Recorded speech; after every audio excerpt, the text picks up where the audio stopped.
ಕುಬಿಹಾಳ ಗ್ರಾಮ ಪಂಚಾಯತಿಯಿಂದ ಚುನಾಯಿತರಾದಂಥ ಶ್ರೀಯುತ ಶಿವಲಿಂಗಪ್ಪ ಬಸವಣ್ಣಪ್ಪ ಸವಣೂರು ಉಪಾಧ್ಯಕ್ಷರು ಸಾಕ್ಯಾನ್ ಕುಬಿಹಾಳ ಇವರಿಗೆ ನಮ್ಮ ಗ್ರಾಮೀಣ ಟಿವಿ ಪರವಾಗಿ ಹಾರ್ದಿಕ ಅಭಿನಂದನೆಗಳನ್ನು ಸಲ್ಲಿಸ್ತಾ ಇದ್ದೇವೆ.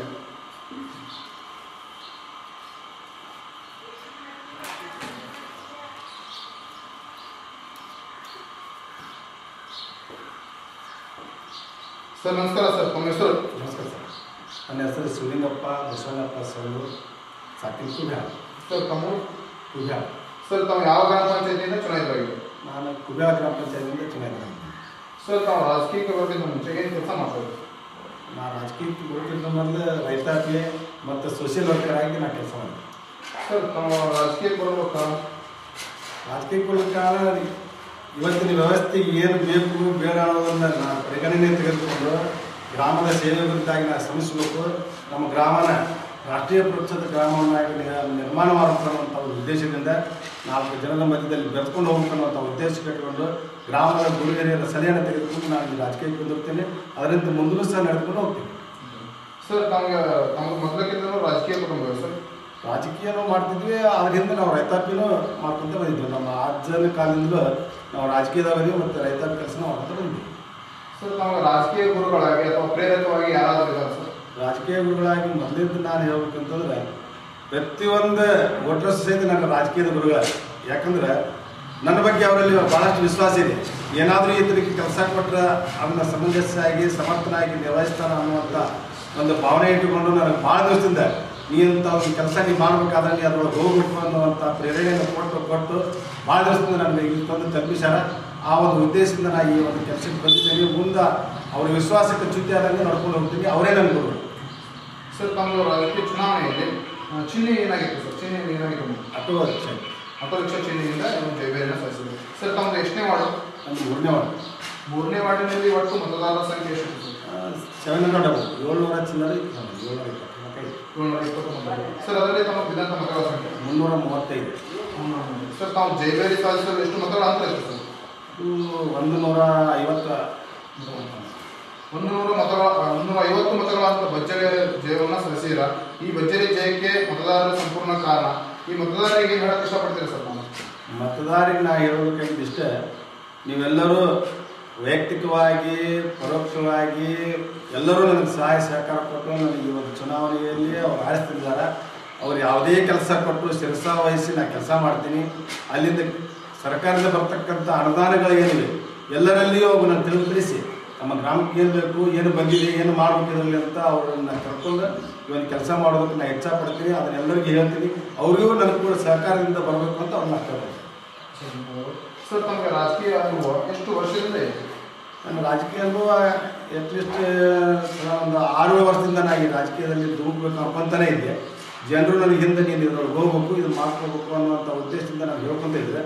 ಆ ವಿಚಾರದ ನಾನು ಆ ರಾಜಕಾರಣದಲ್ಲಿ ಇರ್ತಕ್ಕಂಥವ್ರ ಜೊತೆ ಬೆರೆತ್ಕೊಂಡು ಏನು ಮಾಡಿದರೆ ಈ ಸಮಸ್ಯೆ ಪರಿಹಾರ ಆಗ್ತದೆ, ಏನು ಮಾಡಿದರೆ ರಾಜಕಾರಣದ ವ್ಯವಸ್ಥೆ ಸುಸೂತ್ರ ಆಗ್ತದೆ ಇವರಲ್ಲಿ ಅನ್ಕೊತ ಇದ್ದು ಹೊರತಾಗ ನನಗೆ ರಾಜಕಾರಣದ ಗುರುಗಳು ಕೂಡಿದ್ರು, ಈ ಊರು ಗುರುಗಳು ಕೂಡಿದ್ರೆ ಅಲ್ಲಿಂದನೂ ನನಗೆ ಈ ಅನುಭವ.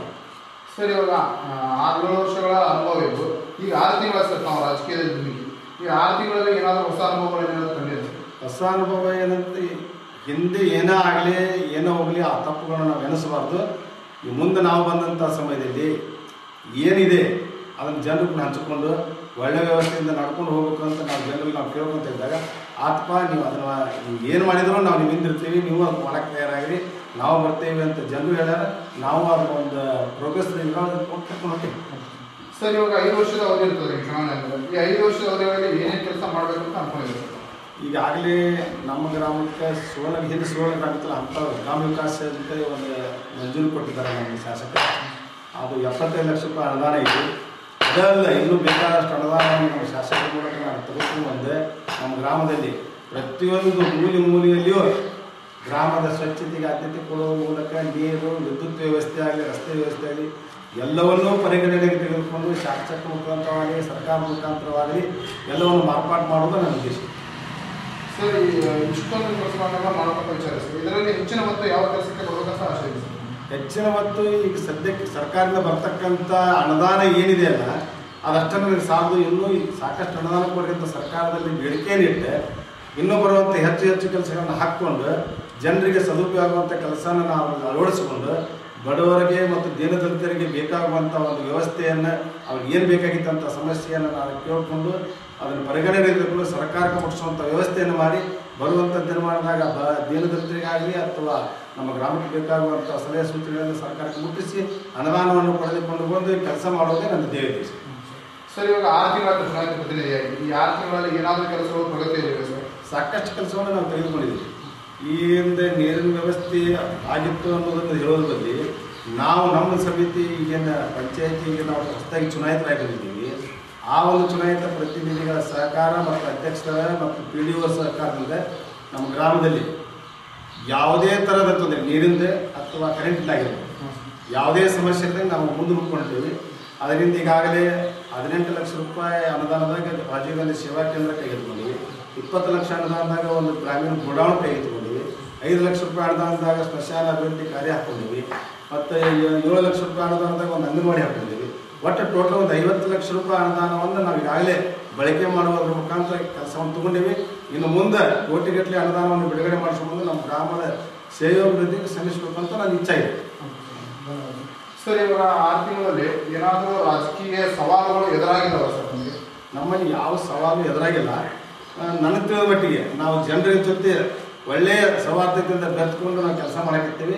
ಇನ್ನು ಮುಂದೂ ಬರೋದಿಲ್ಲ ಅನ್ನೋ ಭರವಸೆನೇ ನನಗಿದೆ. ಸರ್, ಇವಾಗ ನಮ್ಮ ಗ್ರಾಮೀಣ ಟಿವಿ ಮುಖಾಂತರ ಕರ್ನಾಟಕದ ಜನತೆಗೆ ಒಂದು ಒಳ್ಳೆಯ ಸಂದೇಶವನ್ನು ಕೊಡಬೇಕು ಸರ್. ತಾವು ಏನು ಸಂದೇಶವನ್ನು ಕೊಡಲಿಕ್ಕೆ ಇಷ್ಟಪಡ್ತೀವಿ ಸರ್? ನಾವು ಮೊದಲಿಗೆ ಮಾಧ್ಯಮದ ಬಂಧುಗಳಲ್ಲಿ ಕೇಳ್ಬೋದಿಷ್ಟೇ, ದೇಶದ ಉನ್ನತಿಗೆ ಕಾರಣವಾದವರ ಮಾಧ್ಯಮದ ಬಂಧುಗಳು. ಎಲ್ಲ ಮಾಧ್ಯಮದ ಬಂಧುಗಳಲ್ಲಿ ಕೇಳೋದಷ್ಟೇ, ದೀನದಲಿತರಿಗೆ ಆಗುವಂಥ ಒಂದು ದೌರ್ಜನ್ಯವಾಗಿರ್ಬೋದು ಅಥವಾ ಸರ್ಕಾರದಿಂದ ಬರ್ತಕ್ಕಂಥ ಅನುದಾನದಲ್ಲಿ ಯಾವುದಾದ್ರೂ ಕಡತಗಳಾಗಿರ್ಬೋದು ಅವು ಅಲ್ಲೇ ಸ್ಥಗಿತವಾಗಿ ನಿಂತಿದ್ರೆ ಅವುಗಳನ್ನು ತಾವು ಸರ್ಕಾರಕ್ಕೆ ಆದಷ್ಟು ಬೇಗನೆ ಮುಖಾಮುಖಿಯಾಗಿ ಭೇಟಿಯಾಗಿ ಆಗಿರ್ಬೋದು, ಮಾಧ್ಯಮದ ಮುಖಾಂತರವಾಗಿ ಆಗಿರ್ಬೋದು ಅವರು ಸರ್ಕಾರಕ್ಕೆ ತಿಳಿಪಡಿಸಿ ಗ್ರಾಮ ಪಂಚಾಯತಿಗೆ ಬರ್ತಕ್ಕಂಥ ಅನುದಾನಗಳನ್ನು ಆದಷ್ಟು ಬೇಗನೆ ಹೆಚ್ಚಿನ ರೀತಿಯಲ್ಲಿ ಕಲ್ಪಿಸಿಕೊಳ್ಬೇಕು. ಅಲ್ಲದೆ ಇವತ್ತು ಒಂದು ಅಧಿಕಾರ ವಿಕೇಂದ್ರೀಕರಣದಲ್ಲಿ ಯಾವುದೇ ಸಂಘ ಸಂಸ್ಥೆಗಳಾಗಿರ್ಬೋದು, SLMC ಆಗಿರ್ಬೋದು, ತಾಲೂಕ್ ಪಂಚಾಯತ್ ಆಗಿರ್ಬೋದು, ಜಿಲ್ಲಾ ಪಂಚಾಯತ್ ಆಗಿರ್ಬೋದು, ಅವುಗಳಿಗೆ ಬರ್ತಕ್ಕಂಥ ಅನುದಾನವನ್ನು ಜಾಸ್ತಿ ಮಾಡಿ ಗ್ರಾಮೀಣ ಪ್ರದೇಶಕ್ಕೆ ಹೆಚ್ಚಿನ ಒತ್ತು ಕೊಡುವಂಥ ಒಂದು ವ್ಯವಸ್ಥೆಯನ್ನು ಮಾಡಿ ಗ್ರಾಮಗಳಿಗೆ ಹೆಚ್ಚಿನ ಅನುದಾನವನ್ನು ಕೊಟ್ಟು ಈ ಗ್ರಾಮದ ಸೇವಾಭಿವೃದ್ಧಿಗೆ ಸರ್ಕಾರ ಕಾರಣೀಕರ್ತರಾಗಬೇಕು ಅನ್ನೋ ಒಂದು ಉದ್ದೇಶವನ್ನು ತಾವು ತಿಳಿಪಡಿಸಬೇಕು. ಎರಡನೇದು, ಈ ಮಾಧ್ಯಮದ ಮೂಲಕ ನಾನು ಎಲ್ಲ ದೇಶದ ಇಡೀ ನಮ್ಮ ಭಾರತ ದೇಶದ ಬಂಧು ಬಾಂಧವರಿಗೆ ನಾನು ಕೇಳ್ಕೊಂಡಿದ್ದೆ, ಈ ಟಿವಿ ಮುಖಾಂತರ ಮಾಧ್ಯಮದ ಮುಖಾಂತರ ಯಾರೂ ಸಬಲರಲ್ಲ. ಎಲ್ಲರಿಗೂ ನಮಗೆ ದೇವ್ರ ಶಕ್ತಿ ಕೊಟ್ಟಾನ, ದೇವ್ರ ಬುದ್ಧಿ ಕೊಟ್ಟಾನ.